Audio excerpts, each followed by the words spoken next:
जय गुरु जी, शुक्राना गुरु जी। आप सभी साथ संगत जी को जय गुरु जी। गुरु जी आप सभी पर मेहर बनाए रखें, सरबत्ता भला सरबत्ता भला।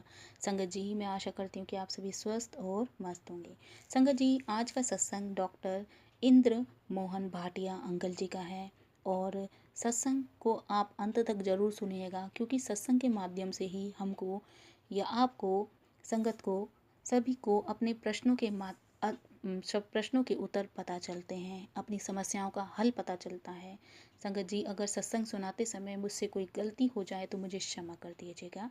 जय गुरु जी, शुक्राना गुरु जी। अंकल जी लिखते हैं डॉक्टर इंद्र मोहन भाटिया अमृतसर के एक समृद्ध व्यापारिक परिवार से हैं।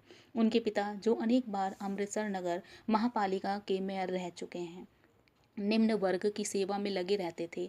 उनके पुत्र की भी यही रुचि रही है। इसी परंपरा के कारण उन्होंने डॉक्टर बनने का निर्णय लिया। राजकीय चिकित्सा महाविद्यालय अमृतसर से 1962 में MBBS की परीक्षा पास करने के बाद 4 वर्ष बाद 30 वर्ष की आयु में उन्होंने एम्स से मास्टर ऑफ सर्जरी की। उनकी स्पेशलिटी थी आई क्लियर ट्रॉमा और आगे जाकर वे एम्स में इसी विभाग के हेड बने। स्वाभाविक है, डॉक्टर ने अपने व्यवसाय से संबंधित विज्ञान को गहराई से अपनाया। आधुनिक युग के इस ज्ञान की पद्धतियों में उनकी अटूट आस्था रही है। 2002 में कुछ ऐसी घटना घटी जिसने उनके समस्त ज्ञान को पूरी तरह से झकझोर कर रख दिया। वह अपनी पुत्र वधू के साथ गुरुजी के दर्शन करने के लिए आए। उन्हीं के शब्दों के उस अनुभव का वर्णन। हम पूरी तरह से अपरिचित थे। सबको चाय दी गई, मैंने चाय पी ली, किंतु मेरी बहू ने उसे अस्वीकार कर दिया। गुरुजी ने यह देखकर उसे कहा कि चाय नहीं बल्कि दवाई है, जिसे पीकर उसे पुत्र की प्राप्ति होगी, जिसके लिए वह गुरुजी के पास आई थी। मेरी बहू के विवाह को 4 वर्ष हो गए थे और सर्वोत्तम डॉक्टरों ने कहा था कि उसका गर्भवती होना असंभव नहीं तो बहुत ही मुश्किल है।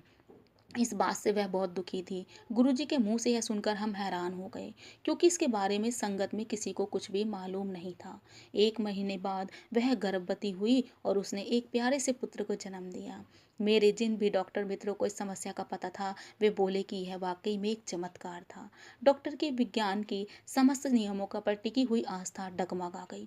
वह कहते हैं कि गुरुजी की इस अद्भुत घटना को समझ पाना या स्वीकार कर लेना उनके लिए बहुत मुश्किल था। अभी वह इस चमत्कार को स्वीकार करने की कोशिश ही कर रहे थे कि उन्हें गुरुजी की दैवी शक्ति का एक और उदाहरण मिला। उनकी बहू की 70 वर्षीय दादी, जिन्हें डायबिटीज थी, पीठ दर्द से पीड़ित हो गई और उनकी टांगों के निचले हिस्से में पैरालिसिस होने लगा।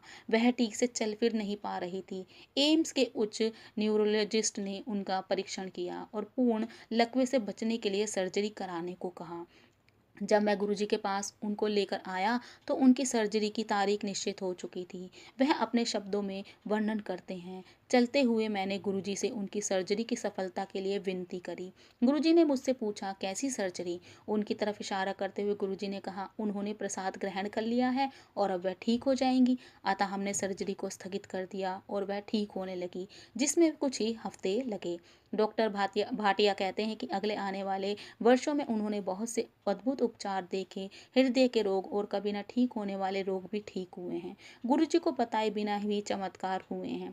डॉक्टर भाटिया का विश्वास है, गुरुजी की कृपा का पात्र बनने के लिए पूर्ण आस्था, धैर्य और समर्पण की क्षमता होना आवश्यक है। उनके व्यक्तित्व का पूर्ण परिवर्तन गुरुजी का उनके सबसे बड़ा उपहार रहा है। मेरे जीवन में अब पूर्ण शांति है। डॉक्टर भाटिया कहते हैं, उन्होंने मुझे ईश्वर के अस्तित्व में पूर्ण विश्वास और शरण दी है। जय गुरु जी, शुक्राना गुरु जी।